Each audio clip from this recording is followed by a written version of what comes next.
10월 A매치 주간이 끝나고 라운드를 앞둔 현재 잉글랜드 프리미어리그 선두를 달리고 있는 토트넘 호스퍼는 젊고 유망한 선수들로 가득합니다. 미키 판더펜과 데스티니 우도지도 등 20대 초반밖에 안 된 선수들이 벌써 팀의 주축으로 자리를 잡았는데요. 여기에 앞으로 크로아티아의 수비진을 이끌어갈 것으로 기대되는 대형 유망주 루카 푸스코이치도 입단을 예약해 놓은 상태입니다. 맨체스터 시티와 파리 생제르맹, 리버풀 등 쟁쟁한 빅클럽들이 그에게 눈독을 들이고 있었음에도 본인이 토트넘을 강력히 원했던 것으로 알려져 화제가 되었는데요. 그를 영입하려고 했던 리버풀의 감독 위르겐 클롭이 그 원인으로 토트넘의 주장 손흥민을 들어 눈길을 끌고 있습니다. 고인물은 썩는다는 말처럼 사람은 나이가 너무 들며 심신 모두 젊었을 때보다 못한 모습을 보이는 경우가 많은데요. 그래서 어느 분야든 일정 시기가 되면 구성원들을 물갈이줘야 합니다. 나이가 들면 들수록 더 빨리 쇠퇴하게 되는 신체적 능력이 중요한 스포츠계는 더 그런데요. 그런 점에서 현재의 토트넘은 참으로 복받은 팀이라 할 수 있습니다. 2000년대에 태어난 일군 선수만 추려도 명이나 되는데요. 사실상 방출이 확정되다 피한 브라이언 힐을 제하더라도 9명인데다 그 중에는 이미 팀의 주전이 된 데안 쿨루세프스키, 미키 판더펜, 데스티니 우도지도 있습니다. 특히 판더는 이번 시즌 새로 팀에 합류한 선수고 우도지도 지난 시즌에는 우디네세에 임대를 갔기에 이번 시즌이 사실상 토트넘에서 첫 시즌인데요. 여기에 웨일스의 신성인 브렌넌 존슨과 아르헨티나의 공격수 유망주인 알레오 벨리스, 잉글랜드 자국 수비수 유망주인 애슐리 필립스가 포함하면 향후 각 포지션을 책임질 선수들을 미리 확보해뒀다고 해도 과언이 아닙니다. 여기에 방점을 찍은 게 루카 푸스코이치 영인데 크로아티아의 하스플리트에서 뛰고 있는 포스코비리.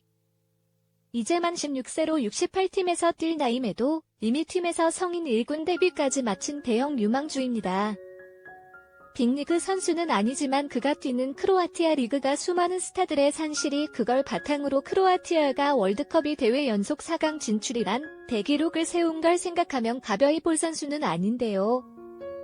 그와 동갑인 선수 중 몸값이 더 높은 선수는 이미 바르셀로나 1군에서 주전으로 뛰고 있고 최근 스페인 국가대표 데뷔까지 한 라민 야말밖에 없다는 것만 봐도 부스코이치가 얼마나 큰 기대를 받고 있는지 알 수 있습니다. 양발잡이에다 아직 성장기가 끝나지 않았음에도 이미 키가 193cm 달하고 빌드업 능력까지 갖추고 있으니 그럴만도 한데요. 그러다 보니 맨시티, PSG, 리버풀, 첼시 등 여러 빅클럽들이 일찌감치 그를 데려오려고 했습니다. 하지만 포스코빌이 그런 팀들을 마다하고 고른 팀은 토트넘이 있는데요. 더 놀라운 건 푸스코이치 본인이 다른 팀이 아닌 토트넘 행을 강력히 원했다는 겁니다. 토트넘이 앞서 언급된 다른 팀들에 비해서 이름값이든 자금력이 어떤 면에서도 앞서는 게 없다는 걸 생각하면 뜻밖인데요. 어쨌든 토트넘 이적을 확정지은 부스코이치는 피파의 유스 선수 보호 규정상 실제 입단은 만 18세가 되는 2025년에 하게 됩니다. 토트넘이 부스코이치 이적을 확정했는데 이번 겨울 이적 시장 때 또 중앙 수비수를 찾아야 하는 이유인데요. 하지만 달리 말하면 다다음 시즌부터 활용할 수 있는 수비 자원을 미리 확보해 놓은 셈이기도 하니 토트넘으로서는 큰 이득이 아닐 수 없을 겁니다. 토트넘이 부스코이치를 일찌감치 확보하게 되자 축구 전문가들은 그럴 수 있었던 이유에 대해 분석하기 시작했는데요. 그중 본인이 감독하고 있는 리버풀이 포스코빌이 토트넘에 내주는 걸 지켜봐야 했던 위르겐 클롭의 주장이 화제가 되고 있습니다. 클롭 감독은 포스코 토트넘으로 향하게 된 이유로 이번 시즌 새로 주장이 된 손흥민을 꼽았는데요. 이미 예전부터 도르트문트를 감독할 때 손흥민을 영입하지 않았던 게 가장 후회되는 일이라고 했을 만큼 손흥민을 높게 평가하던 그가 부스코이치의 이적 원인도 손흥민이라는 이유는 다음과 같습니다. 사람들은 내가 예전부터 손흥민에 대한 칭찬을 아끼지 않았다는 걸 너무나 잘 알기에 이 말도 대수롭지 않게 받아들일 것이다. 하지만 지금부터 할 이야기는 단순한 축구 실력에 대한 이야기가 아니다. 손흥민이 뛰어난 선수라는 걸 모르는 사람들은 없겠지만 그가 뛰어난 리더기도 하다는 사실까지 알고 있는 사람은 그리 많지 않았다. 적어도 이번 시즌이 시작되기 전까지는 그랬을 것이다. 그렇지만 그는 2018년부터 자신의 조국인 대한민국 대표팀 주장을 맡아왔고 그 과정에서 카타르 월드컵 16강 진출 등 여러 위협을 이뤄냈다. 팀의 정신적 지주가 되었을 뿐 아니라 당시에는 정식 국가대표가 아니라 다른 선수들과 동등한 대우를 축구협회로부터 받지 못했던 오영규 같은 선수까지 챙겨주는 등 선배이자 리더로서 어린 선수들을 도와왔다.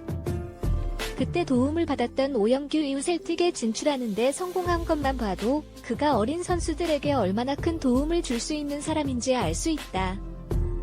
이러한 그의 리더십은 이번 시즌 토트넘의 주장을 맡게 되면서 유럽 무대에서도 빛을 발하게 되었다.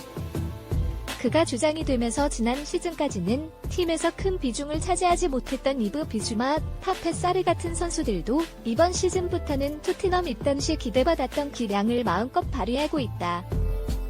또한 미키 판더펜이나 데스티니 우도지도 그놈에 뛰는 선수들도 그의 케어 덕에 일찌감치 주전 자리를 꽉 찰 수 있었다. 이것 자체만으로도 토트넘으로서는 고무적이지만 더 중요한 건 이들 중 사르와 판더펜, 우도진 앞으로도 10년은 더 토트넘의 주축을 맡을 수 있는 선수들이란 거다. 이들이 토트넘에 잘 적응할 수 있게 도와주고 강한 소속감을 갖게 해주고 있는 손흥민은 그야말로 팀의 보물이 아닐 수 없다. 부스코이치도 그와 같은 포지션인 판더펜이 손흥민의 도움을 받는 걸 보고 많은 걸 느꼈을 것이다. 어차피 PSG를 택하지 않는다면 실제 이적은 2년 뒤에 할 것이었다. 지금 당장이 아니라 2년 뒤를 생각한다면 그가 어디를 택하는 게 나을지는 뻔할 것이다. 이번 시즌이 끝날 때까지 토트넘이 지금과 같은 성적을 유지해야 이적을 더 기다릴 수 있을 것이다. 토트넘은 맨체스터 시티, 리버풀과 같은 빅클럽들의 경쟁을 물리치고 스타 유망주 루카 푸스코이치를 깜짝 영입했습니다.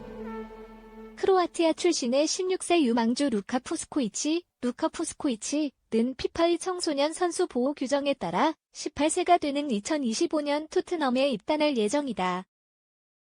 토트넘이 푸스코이치 같은 젊은 인재를 미리 확보하는 데 집중하는 것은 중앙수비 강화가 필요하기 때문이다. 리버풀의 위르겐 클롭 감독은 토트넘의 주장 손흥민에 대한 존경심 때문에 토트넘이 푸스코이치를 인수하는 데 결정적인 역할을 했다. 토트넘의 주장 손흥민은 뛰어난 축구 실력뿐만 아니라 팀과 젊은 선수들에게 긍정적인 영향을 미치는 리더십과 멘토링을 인정받고 있다.